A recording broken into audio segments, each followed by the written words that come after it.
और ये समाज को अब ऐसे गद्दारों को सबक सिखाना पड़ेगा, सबक सिखाना पड़ेगा, जवाब आपको देना पड़ेगा।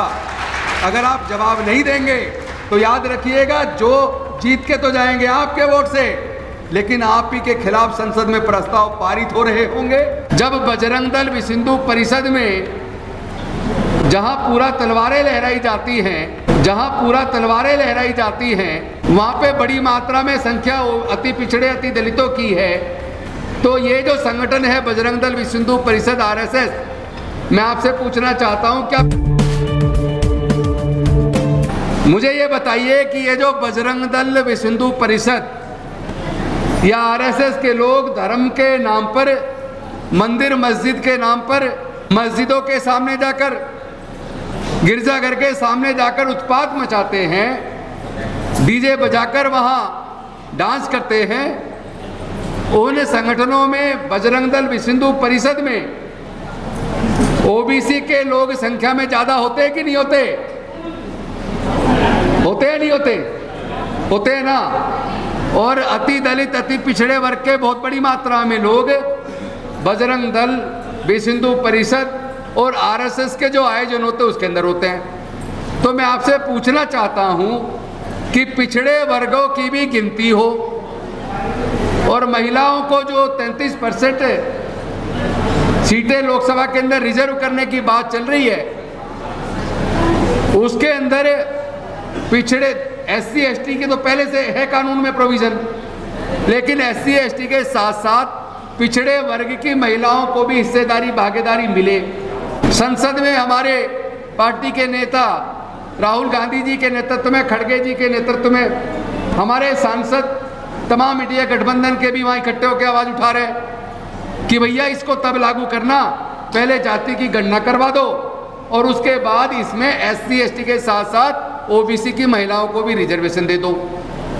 तो मैं ये पूछना चाहता हूँ आप सबसे, जब बजरंग दल विश्व हिंदू परिषद में जहां पूरा तलवारें लहराई जाती हैं, वहां पे बड़ी मात्रा में संख्या अति पिछड़े अति दलितों की है, तो ये जो संगठन है बजरंग दल विश्व हिंदू परिषद आरएसएस, मैं आपसे पूछना चाहता हूं, क्या पिछड़े वर्गों की जनगणना हो और महिला आरक्षण में पिछड़े वर्ग की महिलाओं को हिस्सेदारी भागीदारी मिले?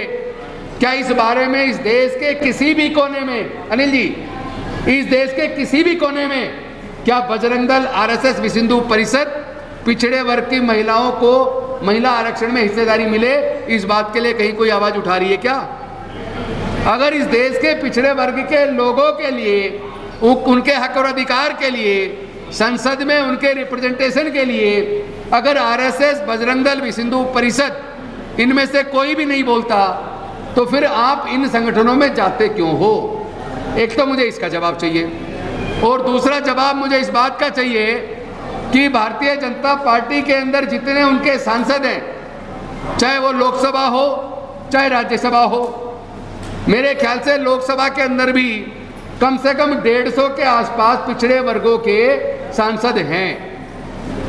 तो मेरा सवाल ये है कि जब आज संसद में जो बिल को अमेंड करने के लिए जो बिल आया संशोधन के लिए, और 2 बिल हो रहा है, उन बिल के समर्थन में ना जाके उसमें पहले ओबीसी की जनगणना करके पिछड़े वर्ग की महिलाओं को आरक्षण सुनिश्चित हो, क्या बीजेपी से जुड़े पिछड़े वर्गों के वो लगभग 150 सांसद वो उन बिल के खिलाफ उनके हक के लिए वोट करेंगे कि नहीं करेंगे? या केवल जिस पार्टी से सांसद हैं वहां गुलामी करने के लिए गए हैं क्या? मैं ये कहता हूं, पार्टी के तो प्रति वफादार रहो, हमें एतराज नहीं है, सभी सांसद अपने अपनी पार्टी के प्रति वफादार रहें, इसमें हमें कोई संदेह नहीं है। लेकिन जब बात एससी एसटी ओबीसी के हक और अधिकार की आए, तो सबसे पहले पार्टी से भी ऊपर उठकर अपने समाज के हक अधिकार के लिए आपको लड़ना पड़ेगा। अगर आप नहीं लड़ते तो कहीं ना कहीं पूरी कौम के साथ, एससी एसटी ओबीसी के समाज के साथ आप गद्दार करने का काम कर रहे हैं। तो मैं पूछना चाहता हूं, वोट तो चाहिए समाज की, गुलामी करोगे किसी और की। अरे जिसकी करना करते रहना, पर कम से कम समाज के मुद्दों पे तो बोलो, कम से कम समाज के लोगों को उनके संख्या के हिसाब से हिस्सेदारी भागीदारी मिले, इसके लिए तो कम से कम आवाज उठाओ। अगर आप अपने समाज की आवाज नहीं बन सकते, का प्रतिनिधित्व करना बंद करो। और मैं तो SC/ST के लोगों से भी निवेदन करूंगा, जो हमारे सांसद विधायक चुनाव लड़ते हैं रिजर्व सीट से, अगर वो रिजर्व समाज, जिस समाज की वो रिजर्व सीटें हैं, अगर उस समाज की आवाज नहीं उठा सकते, उस समाज के लिए नहीं बोल सकते, तो उनको रिजर्व सीटों से चुनाव लड़ना बंद कर देना चाहिए। वो जाएं ओपन सीट पे जाके लड़े, कौन मना कर रहा है? लेकिन जाओगे तो रिजर्व सीट से लड़के, और फिर रिजर्व समाज की, उस दलित पिछड़े आदिवासी वर्गों की आप आवाज नहीं उठाओगे, तो ये गद्दारी होगी। और ये समाज को अब ऐसे गद्दारों को सबक सिखाना पड़ेगा, जवाब आपको देना पड़ेगा। अगर आप जवाब नहीं देंगे तो याद रखिएगा, जो जीत के तो जाएंगे आपके वोट से, लेकिन आप ही के खिलाफ संसद में प्रस्ताव पारित हो रहे होंगे, और वो आपके खिलाफ पारित होने वाले प्रस्तावों में वोट डाल के उस प्रस्ताव को पास करवा रहे होंगे, जो प्रस्ताव आपके दलितों के, पिछड़ों के, आदिवासियों के खिलाफ होगा। तो ऐसे लोग गद्दार नहीं है तो क्या है, जो पूरे समाज के खिलाफ प्रस्ताव रखे जाते हैं और उसको पास करवाने में वोट डालते हैं। बात करते हैं कि हम SC/ST OBC के प्रतिनिधित्व कर रहे हैं, तो प्रतिनिधित्व उनका कहाँ कर रहे हो आप? तो उनके हक अधिकार को छीनने के लिए वहां पे वोट डाल रहे हो। तो साथियों, मेरा सीधा सीधा स्पष्ट मत है कि इन लोगों ने एक तरफ तो शिक्षा को महंगा करके SC/ST OBC से शिक्षा छीन ली, अब उन्हें दोबारा से मनुस्मृति लाने की जरूरत नहीं है। बिना मनुस्मृति के उन्होंने दूसरा रास्ता निकाल दिया कि शिक्षा के खर्चे को इतना महंगा कर दो कि ना इनके पास पैसा होगा, ना इनके बच्चे पढ़ेंगे। तो पढ़ाई आपकी गई, और ज्यादातर SC/ST और OBC के जो ज्यादातर लोग जो नौकरी में आते थे आजादी के बाद का रिकॉर्ड उठा के देख लो पूरा, ज्यादातर क्या बनते थे? चौकीदार बन गए, चपड़ासी बन गए, माली बन गए, राजमिस्त्री बन गए, खलासी बन गए। तो 4th क्लास की नौकरी से, तनख्वाह से जो पैसा आया, उसी चंदे से ये बामसेव जैसे ये दलितों और पिछड़ों के संगठन बने, उसी चंदे से। तो उसी चंदे देने वाले वर्ग को उन्होंने धीरे धीरे खत्म कर दिया। क्योंकि जो 4th क्लास की नौकरी में आए थे, उन्होंने अपने बच्चों को पढ़ाया, तो बच्चे डॉक्टर, इंजीनियर बनने लगे, साइंटिस्ट बनने लगे, प्रोफेसर बनने लगे, वकील बनने लगे, टीचर बनने लगे। तो उन्होंने तो दूसरा रास्ता निकाल दिया कि ना रहेगा बांस, ना बजेगी बांसुरी। तो भाई रिजर्वेशन को ही खत्म कर दो। पहले 4th क्लास एम्प्लॉयमेंट ठेके पे देके आउटसोर्स कर दिया, ठेकेदारों को दे दिया। एक बैरवा बना दो, एक जाटो समाज का बना दो, एक वाल्मीकि समाज का बना दो, एक धारक समाज का बना दो।